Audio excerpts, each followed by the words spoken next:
சிங்கப்பூரில் அரசு மொழிகள் 4 மொழிகள்: சீனம், மலாய், ஆங்கிலம், தமிழ். எல்லா கரன்சிலையும் இந்த 4மே இருக்கும். இவங்களுக்கு இது பொறுக்கல. இங்கிருந்து ஒருத்தர் அந்த நாட்டுக்கு போறாரு, இங்கிருந்து அடிக்கடி வெளிநாட்டுக்கு யார் போவான்னு உங்களுக்கு தெரியும். ஆமாம், ஃப்ளைட் மோடு. ஆமாம், ஆல்வேஸ் ஃப்ளைட் மோடு.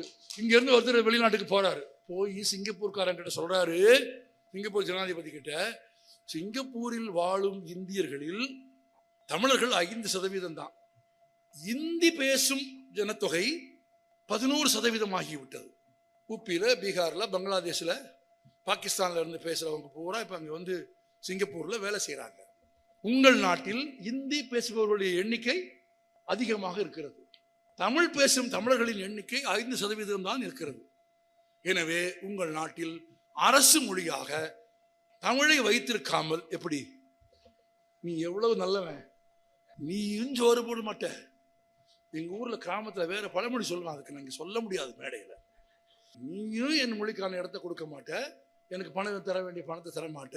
அங்கே போய் சிங்கப்பூர் அரசாங்கத்துக்கிட்ட மிக குறைவான எண்ணிக்கையில் தானே தமிழர்கள் இருக்கிறார்கள். எனவே உங்கள் ஆட்சி மொழிகளில் ஒன்றாக தமிழை எடுத்துவிட்டு ஹிந்தியை வைக்கலாமே என்று ஆலோசனை சொன்னபோது சிங்கப்பூர் அரசாங்கத்தின் சார்பில் சொன்னார்கள், எங்கள் நாடு விடுதலை அடைந்த போது விடுதலைக்கான போராட்டத்தில் பங்கேற்றவர்கள் தமிழர்கள் தானே தவிர இந்திக்காரர்கள் இல்லை.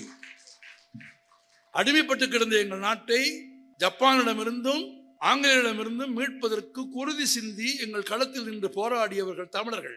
இந்த நாடு சுதந்திரம் அடைந்த போது இந்த நாட்டின் தந்தை லீ குவான் தமிழர்களுக்கு கொடுத்த வாக்குறுதியை சிங்கப்பூர் ஒரு நாளும் மீறாது.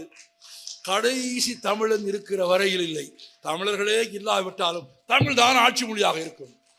நீங்கள் ஆசைப்படுகிற மாதிரியெல்லாம் எந்த மாற்றத்தையும் செய்ய மாட்டோம் என்று சொன்னதோடு நிற்கவில்லை. அவங்க இன்னொரு நுட்பம் அடுத்த அடிக்கு போனாங்க.